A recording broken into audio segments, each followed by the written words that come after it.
मिला है। आशीर्वाद दे रहे सनसनात रहिए जजमान सनसनात। क्या हुआ? अरे जजमान, ये हमारा काशी नगरी का शुभ आशीर्वाद हुआ। सनसनात रहिए जजमान। कुर्सी लगाओ। व्यासमुनि पंडित जी को बैठने के लिए दो।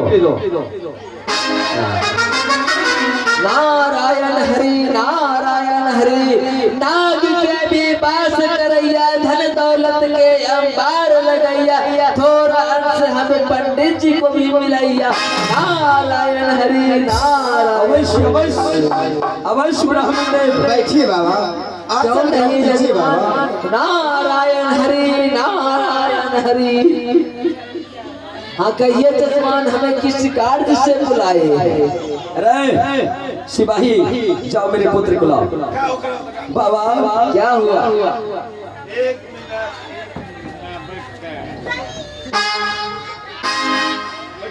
अरे पहले भी कुर्सी को साफ करके नहीं रख सकता था। नारायण हरि नारायण हरि।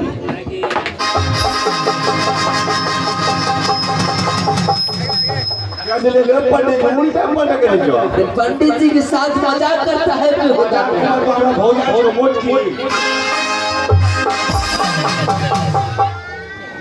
ज्यादा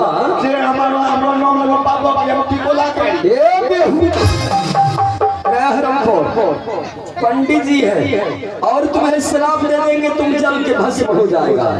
बाबा जब शराब दो उधर का दियो, किडनी खराब हो जाए, ललका दियो। अरे वो शराब नहीं, शराब मरने वाले शराब। साफ करे बिला शराब। जय बेहुदा कहीं का मरने वाला, तुम मर जाओगे। तुम्हारी पत्नी हो जाएगी विधवा और उसके बाद पंडित जी तुम्हारे पत्नी को लेकर कोर्ट मैरिज करेंगे। एक मरना तो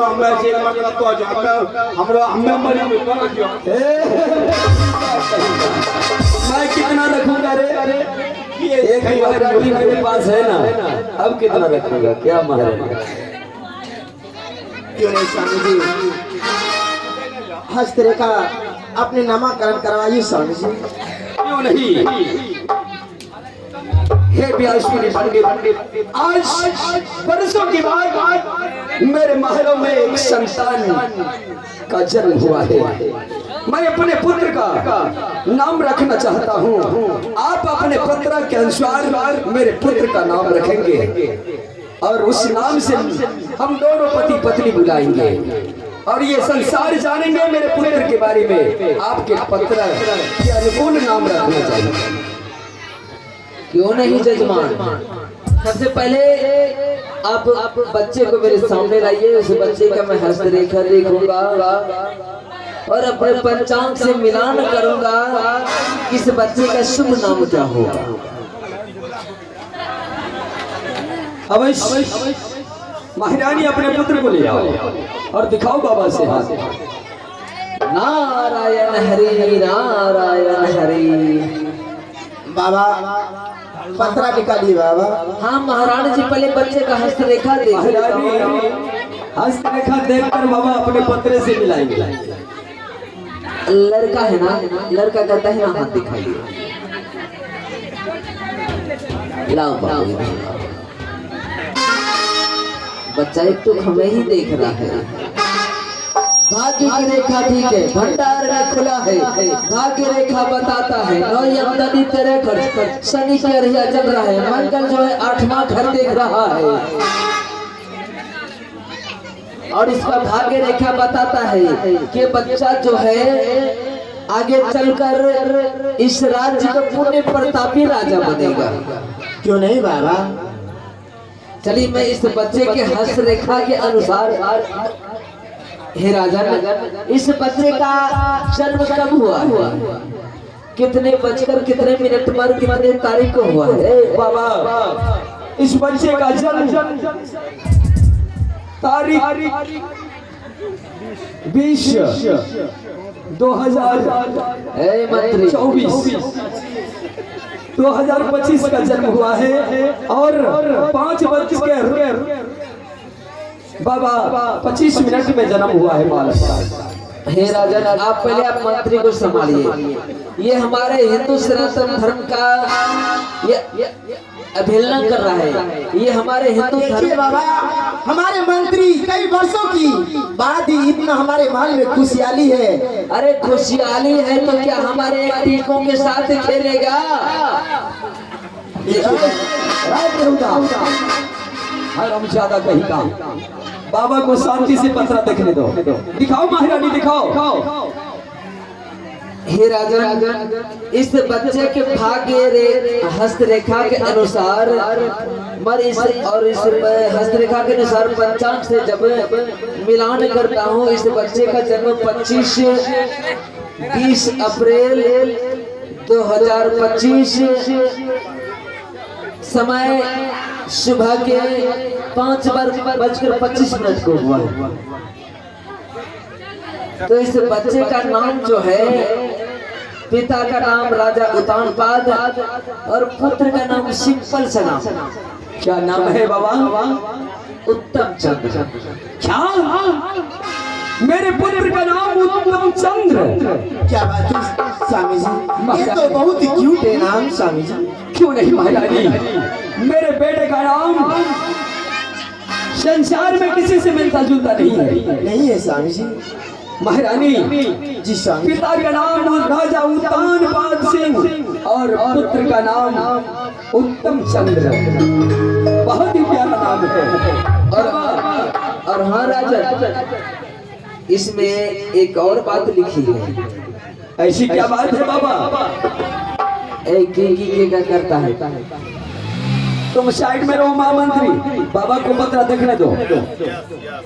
इस बच्चे के भाग्य रेखा के अनुसार इस बच्चे का नाम उत्तम चंद्र है, लेकिन इसमें लिखा गया है साफ शब्दों में कि राजा उतानपाद के भाग्य में 2 संतान। क्या? हाँ राजा, मेरे भाग्य में 2 संतान, लेकिन बाबा जन्म तो एक ही पुत्र का हुआ है, तो पर 2 संतान कैसे लिखा हुआ है? राजा ये मैं नहीं, ये मेरा पंचांग बता रहा है कि राजा उतानपाद के भाग्य में 2 संतान, बड़े का नाम ध्रुव और छोटे का नाम उत्तम चंद्र। बड़े का नाम ध्रुव और छोटे का नाम उत्तम चंद्र। लेकिन बाबा कहीं मालिक जन्म बच्चा तो नहीं लगा। महारानी ये क्या सुन रहा हूँ? कहीं तुम एक बालक छुपा के तो नहीं रखी हो? स्वामी जी, ये कौन नहीं जानते हैं कि छोटी रानी की कोख से एक ही सुंदर सा पुत्र जन्म लिए हैं। रोने बा हमरा तोरा फुटा उठा क्या तुम वही तुम पेट फुल्लो लगे में चारों चुम्बा पेटा में के चला लगे वो पेट में रहता बच्चा, उसका नाम ही उसका नाम उत्तम चंद्र था, लेकिन इसके इस बालक का नाम उत्तम चंद्र क्यों रखा गया? एक मिनट देखा निकल खोलो तो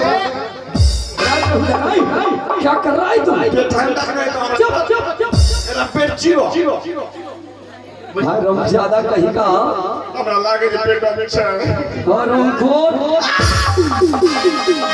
यही सब पूछेगा तुम। सोचने वाली बात है महामंत्री। नहीं वो तो ड्रामा मुझे। अरे महामंत्री, अगर वो अब पेट में महारानी जी अपने बच्चे को रखते तो छोटे बच्चों को रखते, बड़े बच्चे को नहीं। ये क्या कह रहे हैं आप? लेकिन मेरी महारानी तो एक ही पुत्र को जन्म दी है, आप 2 पुत्र बता रहे हैं। स्वामी जी, कहाँ से ढोंगी पंडित जी को ला लिए हैं? ये तो ऐसा सोच रहे हैं कि 2 पुत्र का नाम बताएंगे, 2 पुत्र का इनाम मिलेंगे, रुपया मिलेंगे। एक आवश्यक सूचना है, हमारे इंस्ट्रूमेंटल कलाकार को पानी की आवश्यकता है, पानी देने का प्रयास करें। मास्टर साहब को पानी पिलाइए। हाँ स्वामी जी, ये कहाँ से मौला मारने वाला बाबा लाए हैं स्वामी जी? सुनिए ना, पानी की जगह पर अगर लस्सी बना देते तो और बेहतर होगी। नहीं तुम सींग जगह पे खस्सी बना दे तो अच्छा। मालिक खस्सी बकरियां ढेर खस्सी बना दीजिए। बाबा ये क्या कह रहे हैं महारानी? हाँ राजा, ऐसे व्यास मुनि पंडित जी नहीं हैं, ये धन की लोभी नहीं है महारानी। जो व्यास मुनि पंडित जी के मुखार बिंदों से निकल जाते हैं वो सत्य होता है। तो स्वामी जी मैं इनको बताऊंगी स्वामी जी कि मैं इस माल में कितने पुत्र को जन्म दी हूँ, और सबसे पहले अपने पुत्र को सोने के झुलमे में रखती हूँ, तब इन बाबे से हम बातें करती हूँ स्वामी। ठीक है महारानी, पहले अपने बच्चे को झुलवे में रख दो। क्यों नहीं यार महारानी जी, आप बच्चे को झूले में दे दीजिए, बच्चे आनंद से झूले झूलेंगे। और महारानी जी इधर आइए, पहले मैं भी आपका हस्तरेखा देख लेता हूँ, मैं आपका हस्तरेखा देख लेता हूँ महारानी जी। भाग्य की रेखा ठीक है, भंडार में खुला है, भाग्य रेखा बताता है 9 आमदनी 13 खर्चनी करया चल रहा है, और इसका भाग्य रेखा बताता है कि ये जिस पर मोहित होती है ये इनको भंवरे की भांति चूस कर चले जाते हैं, और इनके ऊपर कोई ध्यान नहीं देते हैं। और इनका भाग्य रेखा बताता है कि इस महारानी के भाग्य में एक ही संतान है जिसका कि नाम उत्तम चंद्र है, लेकिन हमारा ये पंचांग बता रहा है कि राजा उत्तान पाद के भाग्य में 2 संतान, बड़े का नाम ध्रुव और छोटे का नाम उत्तम चंद्र। स्वामी जी अब मैं इनको बताती हूँ कि हम कितने बच्चे को जन्म दी है। आओ या तो दिनो अब बताना हो स्वामी जी, है पुत्र के का अरे ना हो स्वामी जी।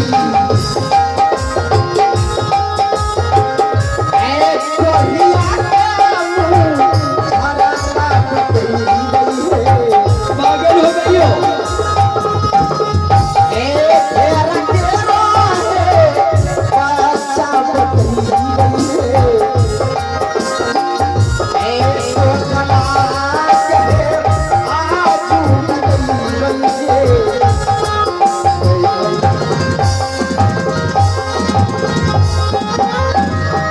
बता रे कोहिया मुझर का चुल लगौना खलखलिया रेती में उतरा देखने तोरा भसाई बेटे सरसवान बरारी में तोरा देब। महारानी 2 बच्चे को मैं जन्म दी। हाँ महारानी जी मैंने आपका भी हस्तरेखा देखा, वो भी एक के पल्ले पर दोनों पाला पोसा जा रहा है। हाँ हे भगवान स्वामी जी, एक ऐसा होता कि हमारी मरी संतान इस धरती पे जीवित रहते, उनको भी कोख से या पुत्र या पुत्रियां होते। वो तो हरामजादी कुत्ती के बच्चे, भेड़ा के बच्चे, बिल्ली के बच्चे, सियार के बच्चे, वो तो मर के सड़ गए हैं स्वामी। महारानी क्यों उस बेचारी को गाली दे रही हो? सच अगर मर गई होगी तो जब तुम जानती हो इस बातों को तो गाली तुम्हें देना नहीं चाहिए। तो स्वामी जी बाबा से अपने मुखारबिन से कहवाइए कि एक पुत्र के बारे में बताए। हाँ बाबा आप बोल दीजिए, एक ही पुत्र को महारानी ने जन्म दी है। देखिए राजन, मैं ब्राह्मण हूँ, ब्राह्मण कभी झूठ नहीं बोलता है। भले मैं रावण खानदान का वंशज हूँ, लेकिन मैं कभी झूठ नहीं बोलता। मैं जो भी बोलता हूँ सदा सत्य बोलता हूँ, और मेरे पंचांग में जो लिखा गया है मैं वही बता रहा हूँ। हे भगवान, परंतु बाबा हेलो मेरी महारानी ने एक ही पुत्र को जन्म दी है।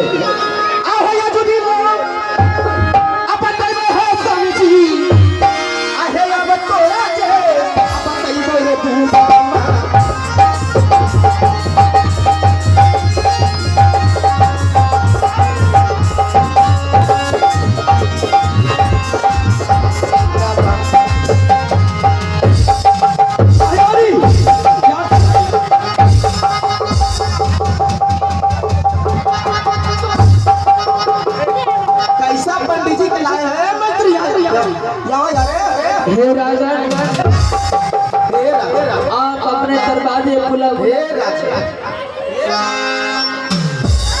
सुनिए राजा आप अपने दरवाजे पर बुलाकर एक ब्राह्मण को एक नारी के हाथों से झाड़ू से पिटवा रहे हैं। इसका प्रायश्चित तो इसे भोगना ही पड़ेगा। दीजिए बाबा। मैं चाहते चाहते मैं इन्हें श्राप देता हूँ कि इन्हें कुष्ठ रोग हो जाएगा, इनके अंग से पिल्लू बरसेगा, ये नेत्र की अंधी हो जाएगी। मैं इन्हें श्राप देता हूँ।